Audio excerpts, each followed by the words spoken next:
they're super similar, but they play the same way, like you get longer macro games. So. And anyhow, guys, we're getting right into the first game of HomeStoryCup in its entirety. And spawning over in the northeast side as our red Terran, it is Clem. And down in the bottom left-hand side, our blue Zerg player from Triumphant Song Gaming, we have got Solar. Alrighty, so here we go. First game of HomeStoryCup. On the couch, Caster 1, Caster 2, and Caster 3 at your service. God, you know what? I would have put you as Caster 1, but if you only Caster 3 on the screen, that's all it is, Logan. It's alright, I'll be on the right here. Okay. So I like what you were saying about this map, by the way, Wardy. Like, you know, initially when this map came out, and I know you were one of them too. Like, this is the map that got vetoed so hard in your tournament and stuff when it was testing the new maps because of the slow zones. But honestly, I think it's turned into a pretty decent map. This makes things much harder to engage your opponent. If you haven't seen this before, units move much slower going through this. It's roughly like 30–40%. I'm not entirely sure the figures. 35, okay. But the thing is, it does allow certain players and certain races to get away with more stuff than they could do. For example, taking a third, it's much safer. You have to go around other ways. Maybe you can sneak through there because the actual rush distance from base to base is pretty small. So there's still those early timings that you can get away with. Yeah, no, it makes it really interesting. And then even like later in the game, you have that choice of expansions. You can take the pocket third, or some people like to expand like down on the map or like along. Some people like to expand up. And it really depends on how you want to play your game, right? And what you're trying to achieve with your build, your mid game, and so on. So really, it creates very diverse games and sometimes some crazy games as well. I'm like a big fan of diversity, and when StarCraft gives you a choice based on the map, like which third do I take? Do you remember Lost, or in fact, there's quite a few maps where you can take like a triangular third that's more aggressive, like Lost and, in fact, was it Lost and Found? Either way, like you can like real gun-ho at your opponent if you're a Zerg player, or take the far more passive defensive third base, which would be a Snoot and playing in a laser. Like if I play a Barcode, I'm like, okay, this guy's for sure a laser because he's going to 3-base all in me kind of thing. But yeah, right now we see Clem moving over with the initial Reaper. Now, the main job of this Reaper, you want to kill Lings and stuff, but the main job these days, as like things have evolved, he wants to deny the first cream tumor of his opponent. Yeah, getting the creep tumor kill is absolutely massive. Usually the queen that spawns right now in the natural is going to be the one who's tasked with putting down a tumor. So bringing a Reaper down to lower hit points helps out quite a bit. So he's hunting for it. And you see this little dance, right? Like he's got the energy, the queen has the energy also to plant the creep tumor, but when does he get away with it? When does he feel safe to do it? So this is nice play. Okay, he gets the hit. Now he might be able to bring the queen a little bit forward with the Lings and get down the creep tumor, but Clem. I love this kind of stuff about StarCraft though, right? Like for years we've seen the early game flushed out to the little tiny details, and well, this is the result. But the thing is, this is a fairly new evolution as well. Like initially they tried to get like a drone kill or like, you know, a few Zerglings here and there. It doesn't happen anymore at his level. No, like like creep is so important in this matchup. Like you either fight on creep as a Zerg or you die. And for Terran, you fight on creep and you lose the game. So it's a nice way that these both have handled the early game. But you see Solar, he's actually gone for that down with third base, which implies that he wants to play a bit more passive actually. Yeah. And the thing is about this base, though, is it is actually kind of far away from the natural in terms of connecting that creep initially. So the first creep tumor is super important as Clem goes for it, and it's so close, 2 health. Yeah, keeping the Reaper alive is really nice as well, obviously. Now it can help out with that harass. Sometimes you can force a queen off of creep if you manage to land the grenade just right. So keeping it alive is very, very nice. Oh, and Clem respecting his opponent too. Like these guys, I don't know how much they've ever played against one another. Very often if you play against Zergs on the European ladder, you can bet your bottom dollar that a few Zerglings could show up at your natural. So Clem kept those Hellions at home for just a brief time, and he's getting stim pack behind this. He went for a few Marines to deny Overlord vision. And Solar doesn't actually know what's coming out of that starport yet. Could be a Medevac, could be a Viking, or it could be what we see right here, a Liberator. So some damage will be done pretty soon, or at least attempted by Clem. Yep. He did see the stim pack upgrade, by the way, so that's pretty important here for sure. Good scout for Solar, and because of that, he's able to just throw down the Evo Chambers. He's going to know he probably wants to just play melee upgrades here. Doesn't probably want to play Roaches at all, just straight into Ling Bane and so on. And this is pretty cool too. Like, even though he didn't see a tech lab or anything, he's respecting the fact that Liberators are pretty good on this map. So he's got those spores down. Is it one that is natural in main? Or and look at this position too. That is absolutely an anti-Liberator spore. Instantly on the ball there too. Moves it into position, doesn't lose a drone so far. Very nice play by Solar. Nice by Clem as well. Ooh, he is going to get into the natural. Lings were a little slow to respond here, and they're still going to struggle to get on top of these Hellions. Looking for the surrounded Reaper grenade is good as well. And these drones could still be in trouble. Solar has to pull them away. All the Lings are down. Solar trying to dance around, trying to keep some of those Zerglings away from the flames initially, but there we go, big line, and that is 9, 10, 11 drones going down. That's huge. And did the Liberator do some of that damage too? Yeah, I think the Liberator got like about 6 drones at the start of that actually, so the Liberator went pretty big. Died though. The Queen got a kill. Yeah. Still nice though, right? Because he not only got the drones, he also got the Zerglings, and so now Solar has to decide, do I make units or do I just re-drone? So Yeah, it this gives is tricky. them a lot of safety almost, because now there isn't as many units on the map as there might have been for Solar.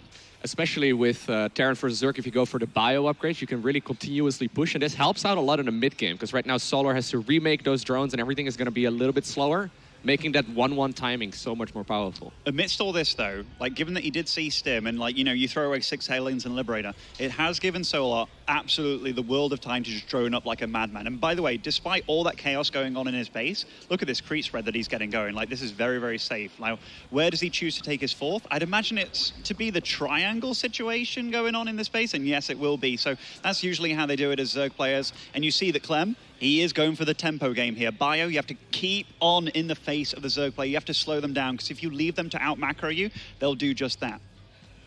Absolutely. As obviously Solar, he's going to start getting a lot of stuff ready for himself. You have the 1-1 upgrades coming through. That lair just finished as well, so he could potentially make a tech choice.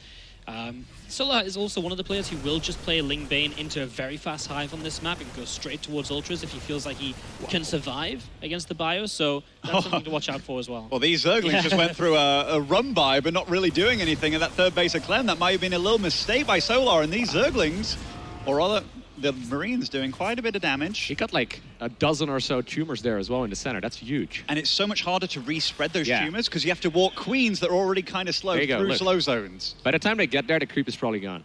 Yeah. Maybe not, but it does disappear, obviously. They take a while. Obviously, the Lings and Banes there allow the Queens to come through a little bit more safely, but it means that drop is coming, looping around the left side towards the main, and more drops loading up at home from Clem, so you can put even more pressure on the map. Yeah, he's going straight up to 2 upgrades as well. The upgrades, though, are matched, so I like that here for Solar. He's been in a bit of a rough spot, but he still definitely is in this game. And this is when things get a little more tough for the Zerg. Oh, he actually hasn't made the add-ons on these Marie, or rather on these boats. Okay, there you go. I thought he was going for some like super tempo-based play, and I was like, oh, that's a bit risky, Clem, that's a bit risky. But this is a lot of Lings moving into that tank on the high ground, by the way, is super cool by Clem. That's kind of messy letting these Lings in. They get a tank. I mean, the tank's did a lot of splash damage as well. Clem trying to drop at the same time. There's enough Lings left over to just run by into the main, and it's another siege tank down. That's 2 tanks. That's really painful. I think it's 3 because there's actually 2 in the natural originally, so... Wow. And the SCVs, but now drones are going down on the bottom side of the map as well, so some counter damage being done, but 18 workers and still counting for Clem. That's really painful. Oh, 23, 24 SCVs, or 23 SCVs going massacre. That's insane. Yeah. I mean, there is damage being done on both sides, so it's not as if one of them gets away scot-free. And this is quite a bit of lost mining time by Solar, but look at his drone count. It's still at 67 right now. Clem's the one that's hurting, and it shouldn't be like that in this matchup. Yeah, this is definitely taking a turn for the worse for Clem, and especially as Solar now going into Hive. When he's done this much eco damage, it's so hard for Clem to now kill Solar before Hive is done. Nice drop though. This is nice, and I mean, like, even though his SCV count did take a hit, he's continued to just deny mining, and I wouldn't be surprised here if he focused some drones, and he does exactly that. 18 drones falling, 19, 20. This is beautiful counter damage by Clem. And now the worker counts are totally equaled out. Clem's actually in a decent spot now. Yeah, he skipped Hydra Tech as well. No Mutalisk, so it's just going to be Zerglings and Banelings for the time being. I imagine he's probably going to go Ultralisk or, you know, something along those lines in the late game, but he really doesn't have a push coming for himself, right? I mean, his best luck right now would be to try and run Zerglings in once again. A pair of Overlords trying their very best. But... Like right now, it's rough. Like, both these players are struggling a little bit. Like, they both want to be richer than they are. Now, it is a 4th base going down for Clem before the additional barracks or anything like that. So the game will slow down a little bit. And the fact that he's going for a sensor tower implies that he's ready to take on those counterattacks now. And just, be a little bit careful. You know, he knows he got good damage. He wants a tech up. And right now, he is ahead in workers, so it's the right call by Clem. Yeah, no, I mean, it's a good way to play it out, and I kind of like it because there's also a little time here before Solar's set up, and this is something that Solar likes to do as well, by the way. His Hive's done, he's going to get one single Viper with the Adrenal Glands and get into Ultras, just to help him in case a tank push does come, but it's not overcommitting. It means he still has enough to be able to invest into those Ultras, which are going to be the main thing once he gets to this Hive tech properly. What do you think of this 4th base timing, Glenn? For Terran, yeah. I actually think it's really good. Like, the fact that he's actually ahead in supply, like, the fact that he took a lot of SCV damage, yeah, that sucked having his wall down and stuff. If he didn't take any of that, I would say Clem's play is absolutely pristine here. The way that he's microed the drops and stuff and dealt all that damage, I actually like it a lot. And also, by the way, he's done a really good job of denying creep, but it just shows how tenacious Solar's been in re-spreading it again, because, yeah, it is a difficult map to get that creep, especially in the middle of the map. Yeah, it's really impressive that it's still halfway through the map, time and time again, because we've seen so many drops at this point. As we see Clem going to make his way to the top side, take that 4th base, and obviously a 4th base Terran really changes the game if you can solidify here, because you can do anything on 4 bases for a while. Did he misclick? Did he not get +1 armor or +3 armor started? I think it's just the gas situation. Okay, there you yeah, go. like right now, he knows ultras are on the way, and his army is primarily Marines. I'm not even sure on his unit count right now, but I think it's going to be a ton of Marines, yeah, and like, he doesn't really have much to deal with the ultras, so he just needed to get out extra tanks, trying to get those Marauders started and such. An armor right now, Banelings don't give a shit about how much armor you have, neither do ultras realistically, so just prioritizing what he's getting doing. This is a nice run by, and this delays the 4th quite a bit for Solar, so that's very nice play by him. Yep, just a few Zerglings there will be pushed back eventually. Clem with a larger push down the left-hand side, so gunning for a 5th base. I mean, the Ultras are just starting to pop out. Kindness is going to be kicking in, but look at this little bit of a flank Solar has set up as he comes in from 2 angles, and the Blinding Clouds already really good. Oh, what a flank by Solar, just smashing, obliterating the young Clem. 180 supply, 220, and Clem, he's microing his butt off, but no, what a surround and GG. In the blink of an eye.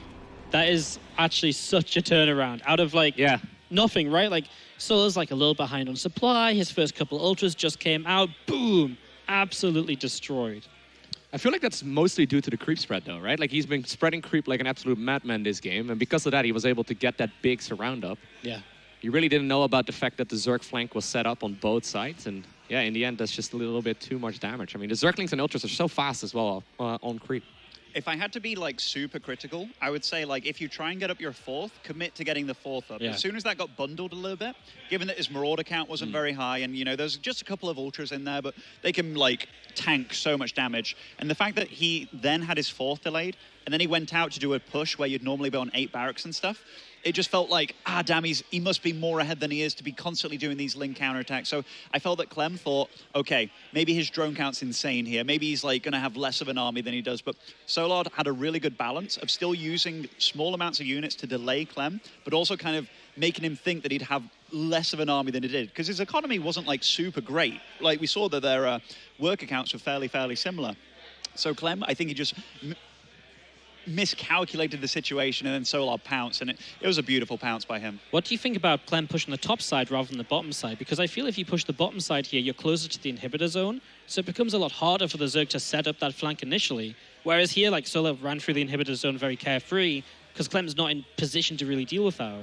I think, like, so the position that he went for here, right, he went for the 5th, which then opens up the 4th massively, and that's where things get super dicey for the Zerg. If you go for the other base, which is their mining out you're third. Stuck strong. Yeah, you kind of give them to take the left side of the map, which is then when it becomes problematic. So I do like his push path. I just felt that given that he went for the 4th and he got that bit delayed, I think he got a bit flustered there and was like, okay, I need to make something happen. And unfortunately for him, it was, turned out bad for him. All right, well, game number 2 coming up in a few moments' time. We're going to be heading into something we're a bit more familiar with, I'd say, in New Repugnancy. A map that can work in any sort of way. Like, you can see a lot of aggressive pushes on this map from either side, like roach attacks, hellbat attacks, but you can also get much longer macro games as well, because 4 or 5 bases are definitely not unheard of on New Repugnancy. Certainly, and also this brings us back to taking the triangular third or taking the like more passive third. So it means like, how do you want to play? Like, Terrans will always go for the triangular third. That's like just a very, very basic thing. But yeah, it's a very short rush distance map. It's good for drops as well. And I've actually seen Clem utilize, if Zergs play passively going down like the edge of the map with their bases, there's this little choke, this valley almost at the top of the map or the bottom of the map, depending on which. And yeah, he utilizes that great with siege tanks and bio. Alrighty, spawning here in the bottom left-hand corner of game number 2 of this best of 3 series, we have none other than Clem. From France, of course. And in the upper right-hand side, our Blue Zerg up 1-0, winning the first game of HomeStoryCup 19. We have Solar. And Clem, though, man, he's been making so much progress, right, over like the last year or two. He's really become like a top-tier Terran already, I feel like. And I mean, I think he's 16 or 17 years old. I mean, he's got a lot of games still coming. He's one of the guys that still looks very young, too. Yeah. Like, you see him on the camera, you're like, he's going to be a good-looking lad when he grows up, kind of thing, you know? But, you know, Solar's a guy that we don't often hear about, but you recently broadcasted the Chinese League, right? And he went something like ridiculous, like, he dropped like 8 maps over the entire season. And in the grand offline finals, he went like 4 best of 3s in a row against like top Koreans, and it's like it was just like dominating as well. Like I didn't want us to sleep on Solar because I know a lot of us, like, you know, if you're not watching StarCraft all the time, it's hard to keep track of all the regions. But Solar over in China right now, they won the team league, right? Yeah. Solar's team, mainly because of Solar doing so well. So yeah, he's been carrying over there in Korea, like, or rather in China. So yeah, definitely don't sleep on this young man because he's definitely damn good too, and he just showed it in game 1. Yeah, he was absolute MVP of like the entire league. It was really impressive, especially when the opponents are so tough as well. Top Koreans were all taking part in the China Team Championship, and yeah, they ended up victorious. So good for Solar. He's had some good wins, but then he actually in China as well went to an offline event the week after and actually lost to Ayasonu in the round of 8. So also still a bit shaky at times. Yeah, not the most consistent fella. Yeah, like when he shines, but when he don't, he's pretty dull. It's like, still all the way through, I think. Absolutely. If there's one thing about Clem, though, I can't remember seeing him play mech in TvZ. I feel like he played a little bit of like Battle Mech when he did? It was a bit more popular, yeah. Okay, Not a lot, though. Very often, I just know he's going to be this guy that plays bio and then micros the absolute crap out of it all the time. And I mean, he does it absolutely well. But if Solar did a little bit of research, maybe he could find out what Clem likes and what he doesn't like. Because make no mistake about it, like Zerga, the guy, is playing very reactive in this matchup. Oh, Solar actually went for the triangular third. So this was being blocked by the SFE, which is again a new evolution in Terran play. But that SFE doesn't play a part in it at all. So. I don't know if he saw that with an Overlord or just chose to take the triangular third, but definitely a mix-up by Solar. Okay. I would like to see him go for more of like an aggressive push on a map like this. I mean, the rush distance, like you were saying earlier, is pretty short. I think roach pushes in general are really, really strong on a map like this. And Solar is the kind of player to play that style as well. Yeah. This little dance, by the way, with the creep tumor and the queen not being able to land it. She's already at 34 energy. Yeah, that's actually insane. Yeah. Reaper's going to get pushed back by the Lings eventually, so Creep Tumor should come up, tries for it, but then too much defense. It's funny as well, because if you move the second queen to the natural, then the main base is exposed, because she can easily jump back up, and then the queen has to waddle back up as well. Now, is speed done for Solar? I do believe he went for speed, correct? Yeah, he did. So, you know, he's just stabilizing, just establishing himself. The third is up now. So, Queen production, making a few Lings just for safety here. Now, Clem is mixing it up a little bit. He's the one going for a Viking now. So, this is good against Overlords. It's good against, or it's just good for picking off Overlords mainly. You can drop it behind a mineral line and maybe pick up some drones later. But this is just for a standard game and just making things very safe for you. I'm kind of curious as to what tech he's going to go for. Like I said earlier, I tend to find that he goes a lot more bio plays, but medevac and armory. I love that though. Going for both the Viking and the medevac while having a tech lab on your starport. I know there's going to be someone new to StarCraft and like, wait a second, do you need a tech lab? Like, no, it's just him being really, really cheeky, trying to blindside his opponent, maybe force out a couple spore crawlers. But the thing is, Solar hasn't seen anything to suggest that this is going to be like super aggressive, right? So he starts a lair, and he gets a Bandit Nest. That's obviously going to help, but it's still kind of late because the armory is done very soon. Oh, it's... Okay, look at this, by the way. Armory and Stim. So he's going for some Hellbat stuff. It's going to be like 8 Hellions, I'd imagine. Like 4 Hellbats at the third, maybe a drop into the main kind of thing. And he's also using the Viking to just get rid of that vision from the medevac ever being seen entering the base of Solar. So I do like the fact that he's mixing it up. And you know, upon Solar seeing the Hellbats too, he's probably going to think, oh, this is mech, right? Absolutely exactly. not. Like, this is very strange play by Clem. And also the 4.5-minute third command center is a big deal here. That's what Solar was checking for, and he ever since then, he has been droning up. Like, super aggressively. I don't know how many Zerglings he's got, but he can't have that many. Ooh, just Hellions straight into the main. So already a drone going down, other drones pulling at the same time. The opponents will be looking to see what goes on. Oh, it's going to get a little bit messy for Solar. Yeah, that choke point. Wow. That was a sick pickup, Who too, needs just keeping warp the Hellbat alive. And the Hellbats are at the third base and also accompanied by this Viking. If he actually manages to get into a position, like in the mineral line, it's going to be very hard. Okay, the medevac does go down. That kind of stops the push a little bit in the main, but still, this is good damage being done. Now, the drone lines, he's not mining that much while this is going on. Whoa. Ooh, this Hellbat, though. This is the hero Hellbat right here. He's getting a lot done as the Hellbats on the third base have Banes crashing into them, but they still survive for a bit longer. Nice splits to try and minimize damage. Where are the Queens? Yeah, I mean, they died. Did they all die? I mean, there's a lot in the main base. Yeah. But, the one on the third base died pretty quick. That is so much lost mining time as well, though. I love this positioning, but I also like the Queens on the high ground just to shut this down. The Viking dies, the Hellbat dies. The push is cleaned up. Now, was this like detrimental damage by Clem? No, but it was a lot of lost mining time by Solar. So a lot of the ways that Terran go into the game against Zerg is just to slow them down a little bit, just to show them like, hey, keep you honest. Because if both these races are left to their own device, the Zerg will be ahead for sure. But Terran, they have so many good ways of slowing down your opponent. Now, he's adding on a lot of barracks. He's getting good upgrades. Actually, his upgrades are quite a bit ahead of Solar's, given that his Evos are still in production. I like the way that Clem's entered this game. So do you think he still assumes right now it's going to be mech play, though? Because he does go for the Baneling speed upgrade. I actually have no idea what Solar's seeing. Like, so, I mean, I guess he has seen double tech lab, so it's not too crazy. Now he knows for sure. And, like, he did start his +1 melee just there with the armor. So I don't know if he was, like, waiting just to confirm. But the fact that he went for such early Baneling speed, I have to think he was thinking it was bio. Although maybe it was against, like, a follow-up Hellbat attack. You know, getting Baneling speed, it's never a bad idea. Well, we'll see if Solar also invests into something else on the lair tech this time, right? Because last time he went straight to Hive, so... Obviously, Hydra's are a possibility. Mutas have definitely made more of a resurgence in ZVT of late, so... Look at this tank tank love position. That little spot. It's so annoying. Yeah, like before this game started, I know that Clem likes to abuse this. And look, he's actually got defense against the possible run-bys of Solar. So this feels so far a much more complete game by Clem. And look where Solar's having to take his fourth base. That is not a spot you really want to take it in, because this is another one of those bases that's pretty easily siegeable, so he needs to get creep in the center. Look how Clem's moving up tier 2, by the way. He's just removing all the creep from here, and he must be thinking right now, where is your fourth going to be? Like, why aren't you trying to retake this right now?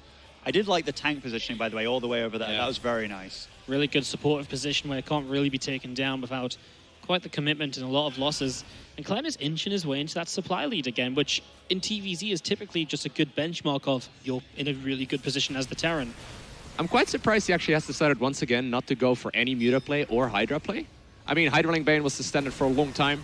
Obviously had Mutiling Bane for a long time as well. Did he do the same thing in the Chinese league recently? Yeah, he plays a good mix of Hydra Ling Bane. He doesn't really play Spire a lot, but he does play a lot of just Ling Bane into Hydra. Okay, so he just goes quick Hive with like 2 Vipers or so? It feels like very map dependent. Like, I know he does it on Turbo Cruise, like every time. So I think it just sort of depends on the map a lot. And he's just like, oh, on this map I do this, and apparently this is another of those maps. So. And he's also going for a macro hatch somewhere with this. Is that in his main base? Okay. And Clem's being annoying with the drop. And Solar, I think he's responding quite well, having 2 sets of Lings and Banelings on the map just to deal with both the drops of his opponent. And Clem, he's kind of chosen again to slow down the game. He's taken that 4th before the 6 to 8 barracks that get added on kind of thing, or rather the extra 3 for the 6 to 8. But I'm not sure I agree with that when he's been so good about denying the 4th so far, because if he added on that extra barracks, you'd have so many Marauders out, or at least they'd be coming out into the field. You'd have a 2-2 timing that was definitely going to be very, very strong. Yeah, he's trying to clean up some of the creep. Not quite going to happen. Yeah, good defense by Solar. Keeping that creep up is really important to deal with that incoming timing of Clem, right, to slow him down. And Clem is, again, he's really digging for that, digging deep for that creep spread. There's a few Banes do connect in, drop trying to go into the main. Solar is everywhere with this Ling Bane at the moment. Okay, so let's reevaluate this game. So Clem, slightly ahead in supply. The work accounts are very healthy for both these players. If there's one thing that's absolutely changed in the past few, or the last year actually, is the fact that players are so much more likely to go above like that 66 work account. Like Terrans used to be 3-base saturation, I get a big army and I just go. They are much more comfortable. Ever since I feel like TY really kind of prioritized this, going up to like 8T workers and stuff, just so it means that you can actually have more fights than just the one. But yeah, so we have Clem just kind of solidifying a 4th base. Again, every mistake that he made in the first game where it's like, okay, I lost my 4th. No, I'm going to make sure I definitely don't lose that this time. So this lines up really nicely as well with a 2-2 timing attack. Do you think that's what he wants to go for here? I mean, there's some really good siegeable locations, especially if you force that 4th in the center. There's one thing that really worries me this game for Clem, and that is that huge army in the top left. I think he has actually spotted it. I think Solar's waiting for him to move out and then kind of collapse and collide on him from every situation. Here we go. Solar is just on the creep on the right side. The units on the left are going to back away when he realizes there are tanks sieged up. Solar, by the way, went for the Spire very quickly this game. We didn't see that last time, so I think he wants to, while he will still go for a couple Ultras, he wants maybe a much faster movement in towards Broodlords here. Also, because there's already Liberators coming up. We see the Fusion Core right now, too, so Clem definitely zoning in on this. He knows what's going on. He knows that it's going to be Ultras again, but here we go. He got to be careful. Yeah, like a lot of Clem's play, he wants to slow down the game after being so aggressive early on. And that's a very ballsy move against a player that's as well-established as Solar. And I think Solar's got a good read on that, because normally, if you know your opponent's going to be pressuring you, you don't have the money to afford the Spire or the Greater Spire, but more importantly, the time. So the fact that he's gone for the Ultralisk Den and the Spire as well, that just shows that he's comfortable, and I think he's got a good read on what Clem's doing. Okay, well, as Bio still kind of press up that top side, I like it because it gives Clem some presence on that top side where Solar's really desperately looking to counterattack, so it gives Clem a bit of a pre-warning. As Clem is getting a bit more positioned in the center, but I think Solar's been able to hold off long enough. Now Ultras are coming through, and I think Clem really does have to fall back to what he was setting up for. If there's Liberators, probably Lib-range, and then, of course, if Broodlords come out, it's a completely different game. This is super nice by Clem, though. He's not engaging with his entire army. Now, a lot of Terrans, they'll engage, then they'll fall back and split with everything. There's no chitinous plating yet, so like he can't engage this. He's being super patient, and he knows that he's got a pretty good position. But Solar, now he's pouncing. Those Banelings getting kind of caught at the top. Like, a lot of his army's engaging without the rest of it. And Clem, he's falling back, but he's doing a lot of damage. Yeah, he's trading really well. He's also got a drop on the top side, which I think Baneling's just caught, though, unfortunately. Maybe there's a lift up. No, but looks like everything got cleaned out. So that was a bit of a misplay, unfortunately. And Queens will get a medevac from it. So Solar able to salvage something from all of this, at least. One thing I got to say, by the way, how many bases has Solar just got set up behind this? He's got the entire map almost. I was going to say the same thing. Like, he takes care of the base in the center, but then there's two bases on the right-hand side of the map as well that were just taken here by Solar. 5th base now coming up, though, for Terran. And that's really where he can start building up to that really strong, maxed-out Terran army. The thing is, I think Clem had a really good early game, especially with denying that 4th and stuff and kind of forcing his opponent to take the triangular 3rd, with the SCV blocking the initial 3rd. But the thing is, Terrans don't often play in such a way that you play so aggressive to then take a 4th and then take a 5th and stuff and slow down the game. A lot of Terrans are scared about that, but Clem, he's absolutely going for it. And I'm not sure how often Solar gets practice against this kind of stuff. That's an unfortunate Liberator. Well, Liberator is going to get picked off there as Clem's still using the lack of creep in the center here to push this army forwards.